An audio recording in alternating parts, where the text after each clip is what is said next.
हम अपने आसपास पेड़ पौधे, जीव जंतु के अलावा तरह तरह की चीज़ों को देखते हैं।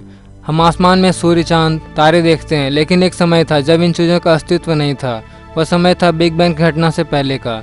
उस समय ना तो समय और ना ही स्थान नाम की कोई चीज़ होती थी। 12 से 14 अरब साल पहले हमारा पूरा ब्रह्मांड एक बिंदु में सिमटा हुआ था। अब सबसे बड़ा सवाल यह है कि दुनिया में सब कुछ मौजूद नहीं था तो इतनी सारी चीजें अस्तित्व में कैसे आई। इन्हीं सवालों का हम बिग बैंग और गोल्ड पार्टिकल के जरिए जवाब देने की कोशिश करेंगे। आइए आज जानते हैं कि कैसे एक जगह सिमटी हुई एक इकाई से दुनिया का वजूद संभव हुआ।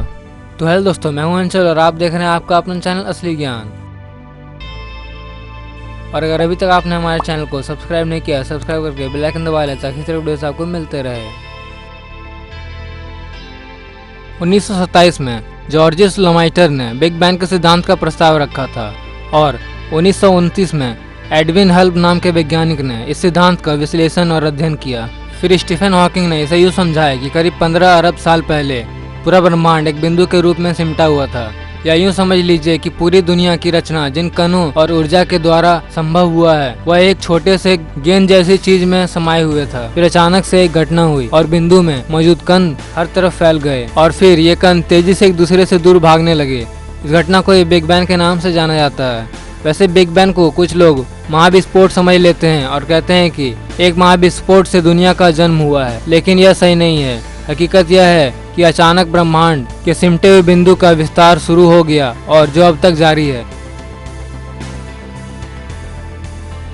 दुनिया में मौजूद सभी चीजों का निर्माण कणों से हुआ है। कणों ने मिलकर चीजों को बनाया। बात इस तरह से है, हमारे ब्रह्मांड में मौजूद सभी चीजों एटम से मिलकर बनी है। एक एटम इलेक्ट्रॉन, न्यूट्रॉन और प्रोटॉन नाम के 3 कणों से बना होता है। ये कण भी सब एटॉमिक पार्टिकल से मिलकर बने होते हैं जिसको क्वार्क कहा जाता है। इन कणों का द्रव्यमान अब तक रहस्यमय बना रहा है। प्रोटॉन और न्यूट्रॉन जैसे कणों में द्रव्यमान यानी कि वजन होता है, जबकि प्रोटॉन में नहीं होता है। यह एक गुत्थी थी, क्यों कुछ कणों में वजन होता है और कुछ में नहीं। आखिर ऐसा? इस रहस्य को पीटर हिग्स और 5 अन्य वैज्ञानिकों ने साल 2012 में सुलझाने की कोशिश की।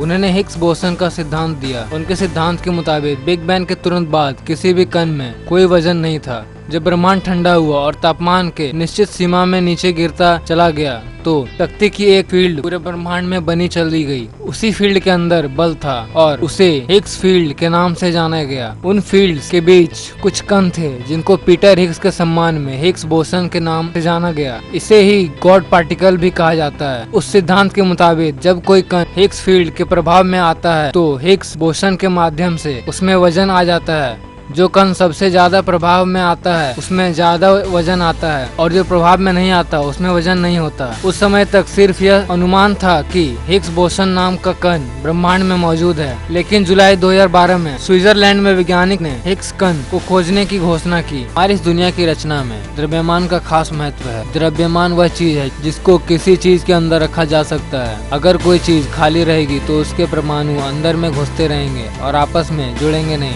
जब तक परमाणु आपस में जुड़ेंगे नहीं तो कोई चीज बनेगी नहीं। जब बाहर आता है तो कण एक दूसरे से जुड़ता है जिससे चीजें बनती है। ऐसे माना जाता है कि कणों के आपस जुड़ने से ही चांद, तारे, आकाशगंगा और हमारे ब्रह्मांड की अन्य चीजों का निर्माण हुआ है। अगर कण आपस में नहीं मिलते तो इन चीजों का अस्तित्व नहीं होता। कणों को आपस में मिलने के लिए बाहर जरूरी है।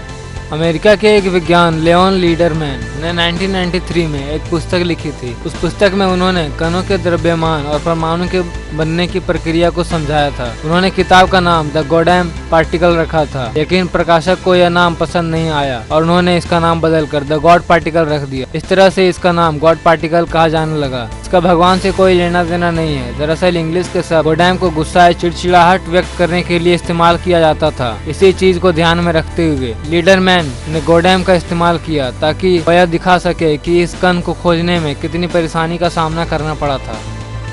तो बस दोस्तों, आज के लिए बस इतना ही। अगर आपको हमारा वीडियो अच्छा लगा तो हमारे वीडियो को लाइक करें और अपने दोस्तों के साथ जरूर शेयर करें। और अगर अभी तक आपने हमारे चैनल को सब्सक्राइब नहीं किया तो सब्सक्राइब करके बेल आइकन दबा लें ताकि इस तरह के वीडियोस आपको मिलते रहे।